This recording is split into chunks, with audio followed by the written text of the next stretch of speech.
Yeah, this is kind of going to be a bit of a different presentation from what I normally give. It's kind of a collection of random topics about Android UIs that I happen to find interesting, and I hope everybody else in the audience will as well. Before I get started, I will note that there's going to be a lot of code on these slides and a lot of URLs, so if there's something you are interested in, I'm going to be posting them all online later, so you don't need to pay too much attention right now. Anyway, let's get started. One of the reasons I wanted to give this talk now is because we're on the eve of the way we build Android user interfaces changing completely. Jetpack Compose is on the horizon now, and although I don't think we're going to be using it in production anytime soon, it kind of frames the discussion and lets us look back at the past 10 years of development that's gone into this UI framework we really like. And I know a lot of developers here, we kind of like to poke fun that now we've got a framework where we've got spinner widgets that don't spin. It's always great having this conversation with your designers. Or we've got this base view class now that even GitHub thinks is too big and refuses to render. But that's not to say it's all doom and gloom. The framework has a few warts now, but that's maybe just because it's old, not because it's necessarily bad. And I think a few of us have actually kind of grown really fond of how we build UIs in this framework. I think especially when we compare it to some of the other systems that are out there, it's actually pretty good. And so with that, I kind of just want to dive into some stuff that I find interesting. So a quick recap about how we put stuff on screen in Android. We've got some view groups. View groups may have other view groups inside of them, and then they can also have views. And the way this stuff gets put on screen, there's two passes. First, we measure everything. View groups will measure their children. Children will measure all of their children. And then once everyone's worked out how big they want to be, then things are done in a layout pass where things are put into the places they need to be put into. And in the beginning of Android's life, we were kind of given some of these basic view groups to use. One of them died off really early compared to the others. Interesting to note that it still lives on today as the base class of WebView, so I think that's kind of a nice homage. But later on, we were given these more advanced layouts to use, and quite flexible. And one of these in particular, I think the development community has really kind of corralled behind, and that's constraint layout. Constraint layouts so good at solving so many problems we once had. We can build user interfaces like this, where we anchor one view to the bottom of another view. Actually, wait a second, why are we using a constraint layout here? Maybe people have forgotten that the humble linear layout can do this as well. It's worth remembering that. What about this instance here, where we've got three views? We want to put one on top left, one in the middle, and one in the bottom right. A lot of developers will immediately run and think we can use some constraints to put these views into position. But the humble frame layout can actually do this for us as well. And so I guess what I'm kind of getting at here is Android Studio will sometimes give us interesting warnings here. If we create a view like this with an image view on the left and a text view on the right, Android Studio says, hey, what are you doing? You can make this simple. Just use one text view with a compound drawable. Maybe we need to start thinking about that as well for our constraint layouts. Do I actually need to use a constraint layout here, or can I get away with something simpler? And I know it kind of sounds like I'm ragging on constraint layout a lot, and the constraint layout's still really good, right? It's solving this problem of we've got these nested hierarchies, and a certain number of measure passes are happening, and then some view groups need to measure twice, but then you've got something higher up the tree that's measuring twice, so further down is measuring 4 times, and it is good at solving this problem. And I know we've all opened layout files that look something like this, and we've thought, man, we can just replace all of this with a single constraint layout. And constraint layout's great for say we're building an application and we define one screen. We can do it all in one flat constraint layout, and then the next screen we go from one constraint layout, we navigate to the next one. It's great.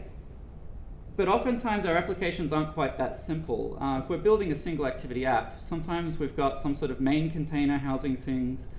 We've got some sort of screen container that's going to house all of the views as we push and pop them. Then each one of those screens has their own root view group, which likely has some kind of RecyclerView inside of it. And then that has a whole lot of children. And looking at the structure, sometimes like 4 out of 5 of these items are going to be constraint layouts all the way down. And I guess what I'm kind of getting at here is it's good to be mindful of your constraint layouts. Just remember the problem it's trying to solve, and maybe think about some of the old stuff that came before. It's still good. Speaking about constraint layout, though, I also want to look at its younger sibling. That's motion layout. Motion layout, I think, is a really interesting tool that kind of like adds to Android's suite of animation components, especially when it comes to dealing with animation complexity. So that's what I want to look at now. I'm going to rank Android's animation stuff from easy to pretty tricky. So view.animate calls, I think these are like maybe the easiest ones. Everyone likes them. They're easy to understand. They're easy to write. Next, I'm going to put animate layout changes as the next one there. I know it looks simple, but sometimes I forget that I need to pull out the layout transition from the view group itself and then change the transition type to maybe get the appearance that I want. So for that reason, I put it as something a little bit trickier. Next, there's object animators, which are a great way to generically animate any property on any object. This gets a little bit more tricky as well when you're trying to write custom properties for them, so rank it a little bit higher again. And then there's motion scenes. And the reason I rank motion layout a little bit more complicated than the others is not because it's super hard to use. I think the devs at Google have done a great job of making it a pretty easy tool. It's just that there's so much you can do with it. The API surface is so complex, and so because of that, I kind of rank it like a little bit harder. And then there's transitions, everyone's favorite. And I think this definitely belongs in the pretty tricky camp. There's one Reddit post I came across that I absolutely loved. Someone just going on a massive rant about how much they hated the transitions API and how much it was like difficult to use. And they had some really, really good points. But I guess just because something's hard doesn't mean it's not worth using. When we compare transitions to motion layout, like motion layout does give us finally a really like easy to use declarative syntax. Like defining a motion scene feels really good. Moreover, we can seek a motion layout. You can drive the progress of a motion layout from something else, which is great. And then also being able to drive it from touch is really cool. But people often forget that there's some downsides as well to motion layout, where all of the views you're animating inside of one, they have to be direct descendants of your motion layout. And it's a little bit tricky to make those shared element transitions. Like a motion layout's really good when you've got one view group that's changing from one state to another, but it's difficult to kind of navigate between different screens in your app. And I know people have probably done experiments where they've defined each screen of their app as individual motion scenes, but I'm not sure how well that scales to a larger application. And so I kind of want to give everyone some tips on transitions that I like to use when building them. And hopefully it maybe inspires you to use them. So my first one is to make them quick but debug them slow. And by that, it's sort of like about how, when we move between two different screens, I think the best way I can kind of illustrate what I mean is to talk about an application I've been working on. Just a quick summary, it's an app where you keep track of what you've been eating and how you've been feeling, and then over time it gives you correlations of maybe there's something you're eating that's making you feel unwell. And so I want to navigate from this home screen here to a screen that lets me modify how I'm currently feeling. And there's some shared elements here I want to identify. The first one being the button. I kind of want to keep the context of where the users come from. The title is another obvious one. And then slightly less obvious is this text as well. Even though the content is different, I want to treat it as like the same logical item. And when we navigate, we actually want this to occur really quickly. Something that I see a lot of developers doing is maybe making their transitions a bit kind of like these luxurious animations. And really the user kind of wants to get from one place to another. And the purpose of the transition animation is to just keep the user's context there. But the problem with this as well, though, is that when we're building this, we kind of want to watch it going in slow motion so we can actually debug what's going on. Because it's hard to see when things aren't working properly if it's running so quickly.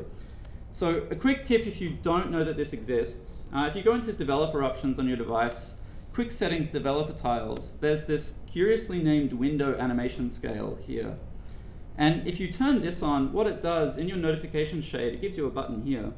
And tapping that, what it does is all animations on your device are now going to run at 1/10 the speed. And this is super useful when you're trying to craft like a custom transition and quickly flick between how can I debug what's going wrong and what's my user going to see.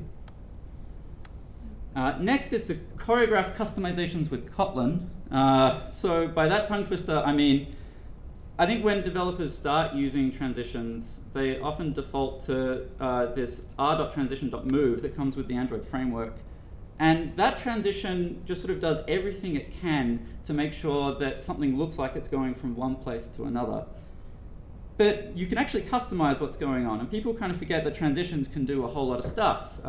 You can target specific views, or more than that, you can target all views and then exclude particular views. You can modify their interpolation, their pathing, all sorts of stuff. But when you start looking into how you actually do these customizations, you often run into a whole lot of XML that you need to define, like lots of stuff. And it's not the easiest thing to write either. And what I'm going to suggest is you apply some Kotlin magic. So Kotlin magic looks like this. You don't need to pay too much attention here. I thought it was more just great that I could fit it on one slide. It's everything you need to create your own transitions, like DSL builder in Kotlin. So if we take this and apply it to our previous XML example, now we can build transitions that look like this. I think they're easy to read, easy to write, and maybe it sort of lowers that barrier to entry where you start wanting to think, oh, I can craft this stuff, and it's a bit more fun to work with.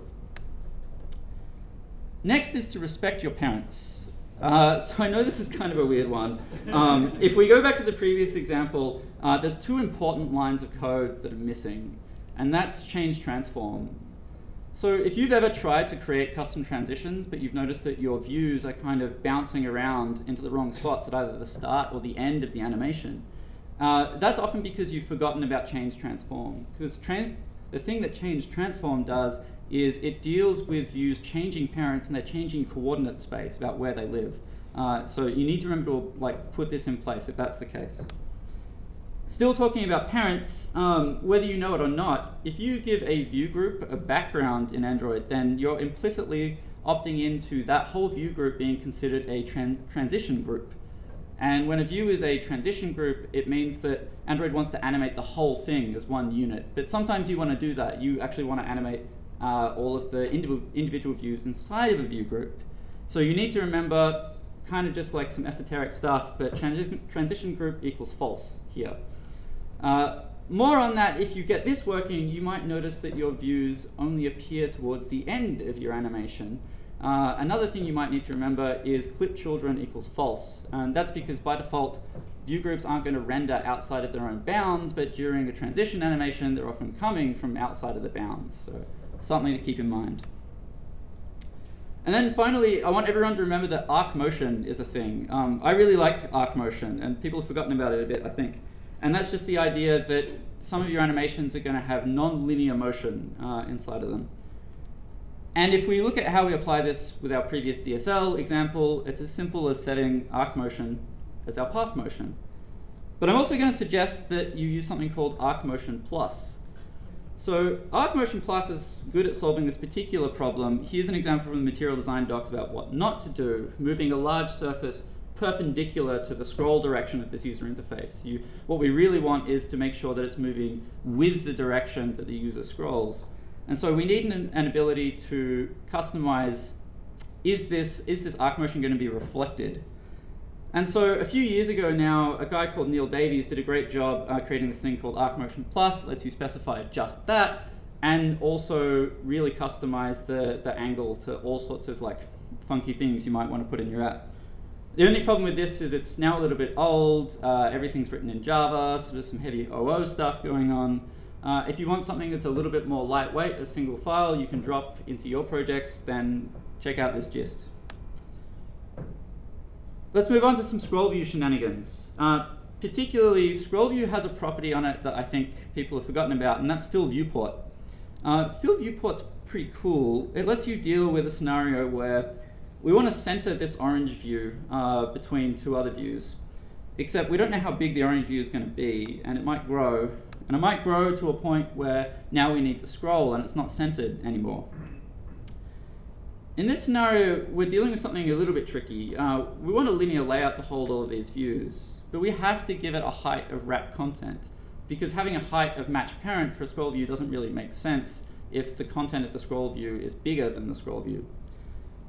So we need a way to deal with this. Wrap content's going to mush all of our views together and pack them. How do we put that extra space in place?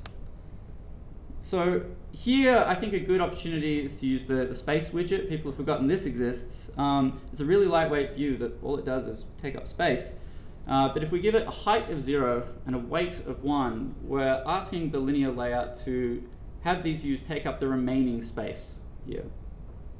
Hasn't done anything yet, but if we combine this with fill viewport, what that's going to do is say to the scroll view, if your direct child is not as big as you, make it as big as you. And then when that happens, our space widgets can kick in and say, yep, we're going to take up the remaining space.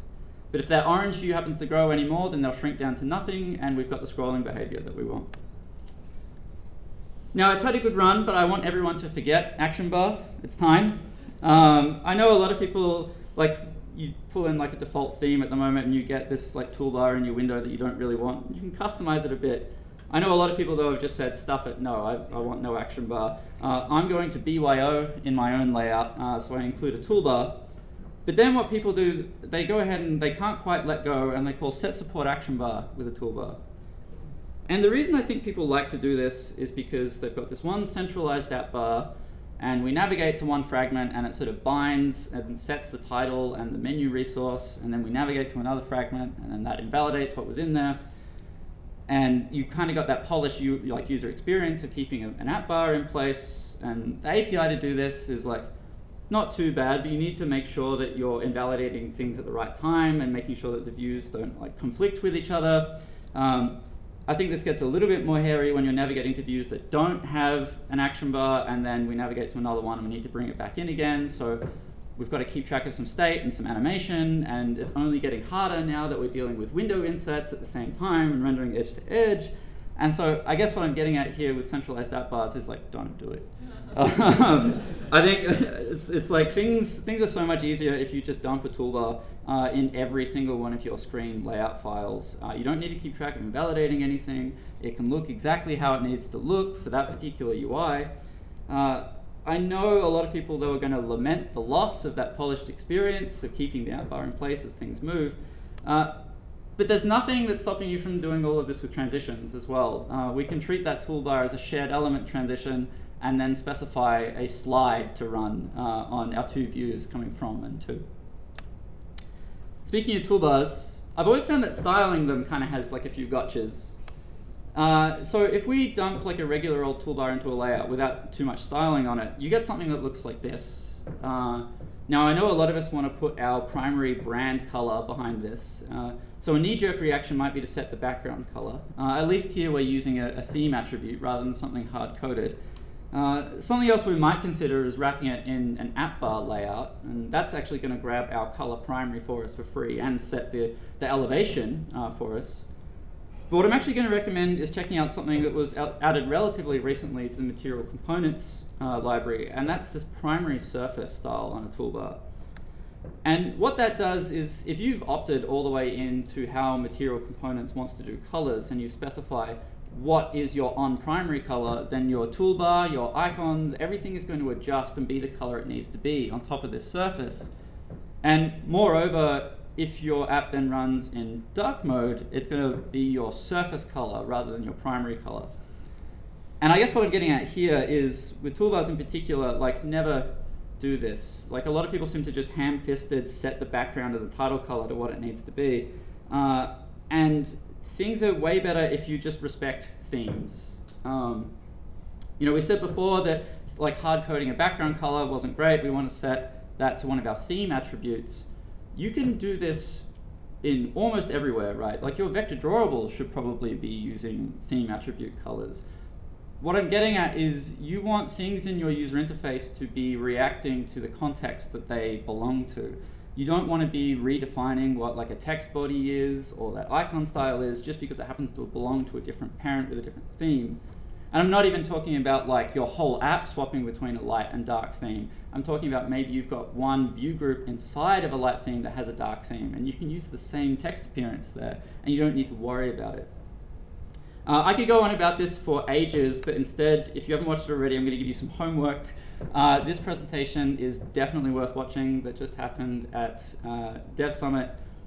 Well worth your time. Like, I know the themes and styles API is now getting like old and hard to use, but it's also like one of the most rewarding things you can like set up properly in an app. So please check it out.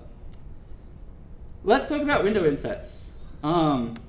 So I think I've watched this presentation from Chris like 5 times now, and I still don't feel like a master window fitter. That's not necessarily that like Chris did a bad job with this presentation. I think it's just that the window insets API is really, really confusing. Every time I watch this presentation and try and apply it to my app, I'd start having questions of like, well, is one of my parent view groups insets aware? So like a coordinator layout or a drawer layout kind of has an idea of what window insets are, but then a frame layout or a linear layout doesn't. And then if I am doing this, like how far down do I need to keep on putting fit system windows equals true on all of my view groups? I never know when to stop. And if I do happen to get this working, well, I'm trying to adjust the padding of all of my views, but my measure and layout passes are running like a lot of the time. And so the padding I'm adjusting is now like cumulative, and things are starting to look really weird. And so I guess something I found really easy in this instance is to give up. And by giving up, I mean just always render edge to edge. So this is what giving up looks like. Giving up says that we're always going to render underneath the status bar and navigation bar, no matter what.